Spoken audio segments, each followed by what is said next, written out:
বইয়ের সাথে খেলা যায়, বইয়ের সাথে খেলা কোনোদিন শুনেছেন? আল্লাহ নবী বলছেন যে তিনটে খেলা যায়, তার একটা হচ্ছে স্ত্রীর সাথে খেলা। কোনোদিন স্ত্রীর সাথে খেলেছেন? আব্দুর রাজ্জাক সাহেব বইয়ের সাথে কি খেলতে হয় সেটাই তো শুনিনি। মোহাম্মদ সাল্লাল্লাহু আলাইহি ওয়াসাল্লাম বলছেন, আয়েশা জি তোমার সাথে আজকে দৌড়ের পাল্লা, দেখি কে হারে কে। আচ্ছা ঠিক আছে চলেন। দিলাম দৌড়, আমি আগেই চলে গেলাম, আল্লাহ রসুল পিছিয়ে পড়ে গেছে। অনেক দিন পরে দেখি আর একদিন, আয়েশা তোমার সাথে আজকে দৌড়ের পাল্লা। আচ্ছা ঠিক আছে চলেন। দৌড় দিলাম, দেখি আমি পিছিয়ে হয়ে গেলাম, তিনি আগিয়ে গেলেন। তখন আমার একটু বয়স হয়ে এসেছে, আমি তখন পূর্ণ যুবতী মেয়ে, অত দৌড়াতে পারি না। দেখলাম তিনি আগে হয়ে গেলেন, আমি পিছিয়ে পড়ে গেলাম। আর যখন আমি আগেই চলে গেছিলাম তখন আমার শরীর খুব হালকা ছিল, আর তিনি নিজেই খুব হালকা ফুলকা।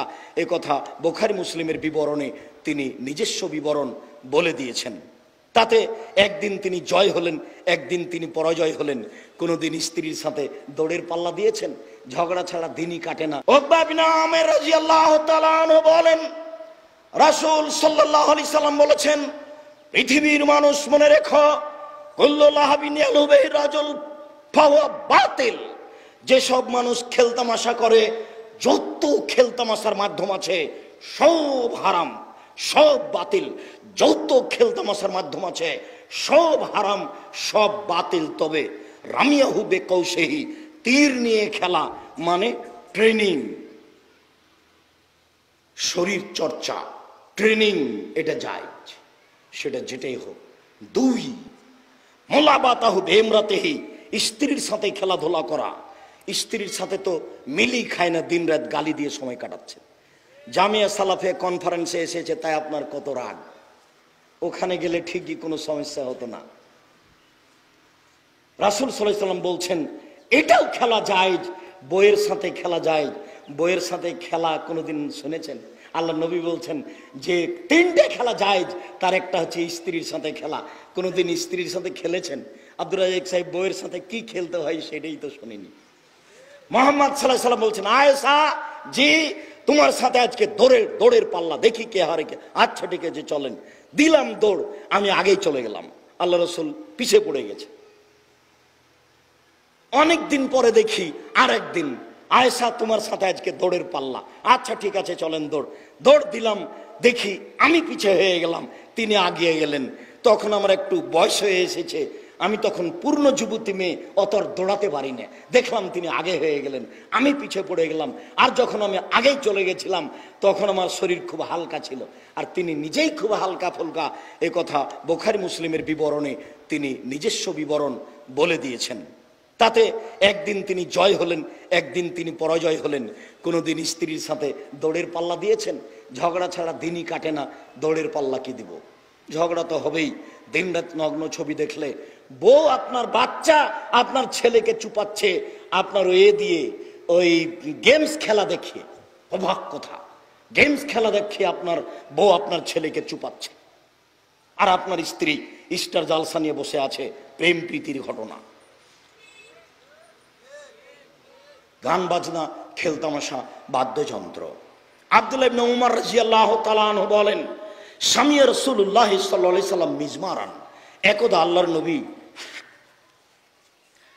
গান বাজনা বাদ্যযন্ত্রের শব্দ শুনতে পেলেন কানে।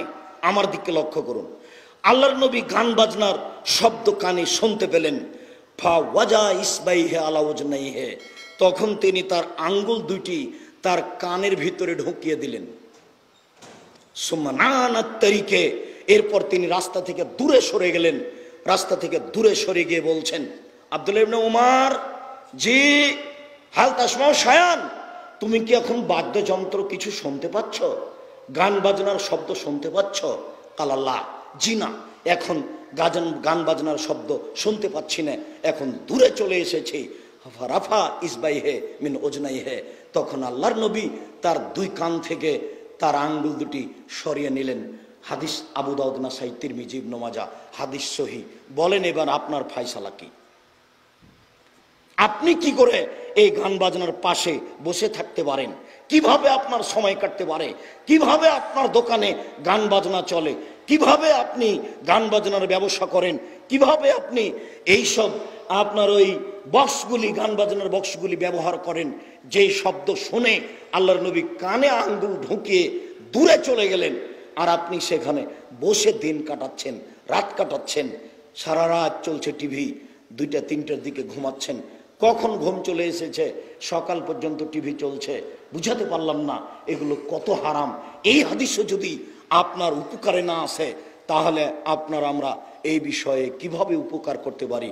সম্মানিত উপস্থিত দ্বীনি মুসলিম ভাই বোন, আমি আপনাদেরকে অত্র হাদিস শুনিয়ে চিরতরে আপনার বাড়ি থেকে, আপনার দোকান থেকে, আপনার প্রতিষ্ঠান থেকে গান বাজনা, বাদ্যযন্ত্র, খেলতামাশা বিদায় করতে চাই। মর্মে আল্লাহ আপনাকে কবুল করুক, আল্লাহুম্মা আমিন। সম্মানিত উপস্থিতি, আমি আপনাদেরকে এখানে আরো কিছু জরুরি কথা বলছি। সেটা হচ্ছে এই যে দিন রাত বলে আসছি, বিভিন্ন জায়গাতে বলেছি, আজকে আবারও বলছি, মাঝে মধ্যে আমাকে বলতে হবে, আমার মনে বড় সাধ। এদেশের মাটিতে আমি উন্নত মানের প্রতিষ্ঠান গড়বই গড়ব ইনশাআল্লাহ।